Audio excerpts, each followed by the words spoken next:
Olá pessoal, então vamos falar rapidamente uma dica minha, né? Por causa que a gente não falou tanto nessa disciplina de fundamentos sobre, né, as classes e as faixas de IP. Porém, para não ficar essa dúvida, né, pelo menos esclarecer um pouco, tá? Eu vou esclarecer hoje um pouquinho, mas vamos ter uma disciplina que vai falar só sobre isso. E se vocês quiserem, né, também, blá, eu posso falar um pouco mais depois numa série aí de vídeos, né? Mas aí eu preciso que vocês me dêem esse retorno, né, para eu poder ter o incentivo para gravar. Então vamos lá, né, falando um pouquinho sobre faixas de IP e máscaras de rede. Bem, comigo, né, seu professor Jarbas Araújo. Os computadores e os dispositivos que compõem uma rede, todos eles possuem um endereço, certo? Todos eles possuem esse endereço que vai identificá-los, né? Seja um computador, um tablet, celular, né? Dispositivos quaisquer que conectem-se à rede. Então, o endereço de rede ele é único. Se você tem dois dispositivos com o mesmo IP em uma rede, o que acontece? Na hora já vem informação, conflito de IP. E esses dois dispositivos eles param de funcionar e podem também causar um dano à rede, paralisando toda a rede. Esses endereços então, vão permitir o dispositivo se comunicar com qualquer outro dispositivo na rede, certo? E vai facilitar o sistema de roteamento, né? Que é como eu vou identificar quem é esse dispositivo que está na rede e em qual rede que ele está conectado.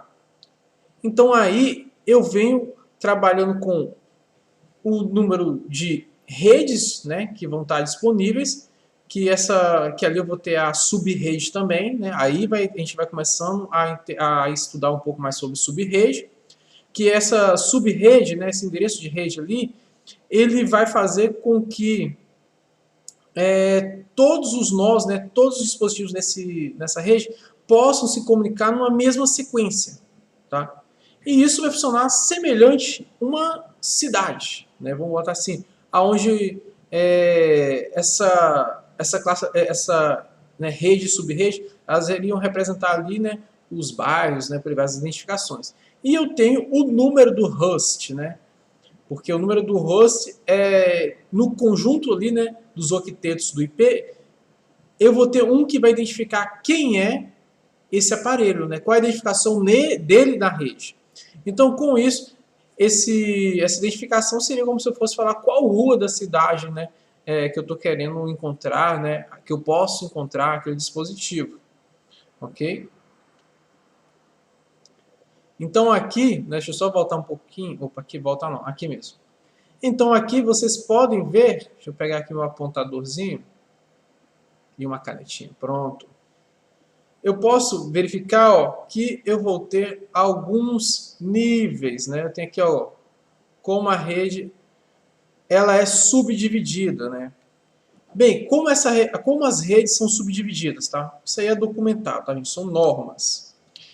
A gente tem a classe A, né? As redes classe A, que elas trabalham com que faixa de IP? Ela trabalha com a faixa que vai de 1001 até a 126.255, né, que é o número final, 255.254, que é o último host. E ali eu finalizo a minha classe A, então vai de 1 a 126. E depois eu tenho a minha classe B, que começa em 128.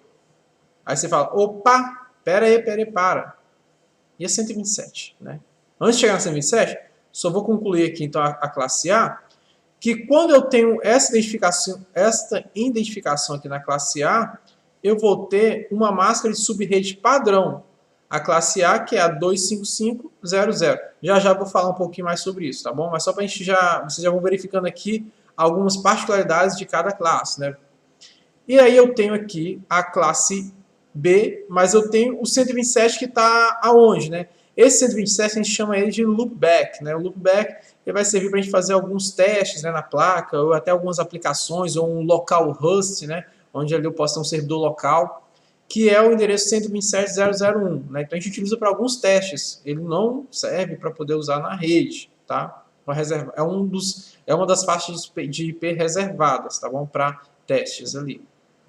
Então, já que a 127 está restrita ao próprio computador, né? Ela é uma faixa IP que identifica o computador ou o dispositivo, então eu venho para 128. E a 128 até 191 eu vou ter a classe B, tá? Então eu vou ter a classe B, que vai compor esse né, primeiro octeto que vai de 128 até o 191. E se você já reparar, agora eu tenho a máscara de subrede sendo 255.255.00.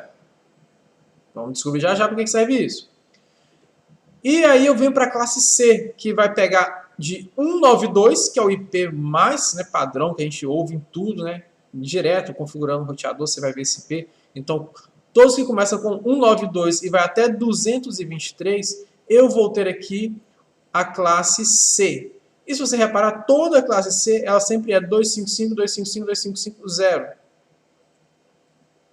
Depois eu venho com a classe D, né? Essa classe D, que vai de 224 até 239, ela é restrita, né, para o uso de multicast, né? A gente já falou um pouquinho sobre isso, mas podemos aprofundar depois mais, tá? Sobre o multicast.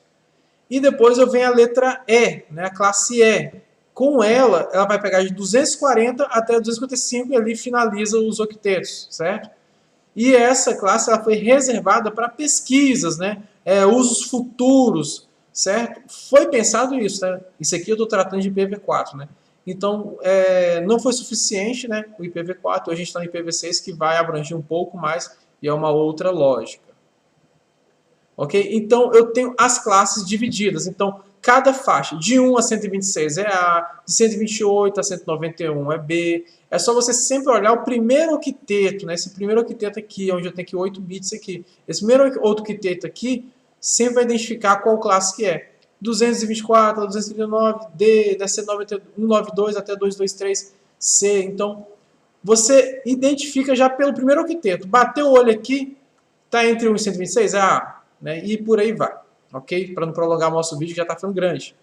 E aqui agora eu tenho a máscara de rede. O que a máscara de rede faz? Né? Que é aquele 255.00. Então, por padrão, você percebeu que ela acompanha os sistemas de IPs, né? Então, o endereço de IP. Então, no endereço, né, classe A, a gente viu que ele vai ter vai ter lá o de 1 a 126 e a subrede dele seria 255, né, 000. Isso vai indicar o quê? Que o primeiro octeto vai se referir às redes, né? E os 3 últimos aos hosts. Então, esse primeiro octeto aqui vai identificar quantas redes eu posso fazer com essa classe aqui, certo? Então, como a gente sabe aqui vai até o limite de 255, então tem 255 redes, por exemplo, 255.000. Esse 000 ali vai ser a identificação dos hosts, né? Ou seja, a identificação dos computadores.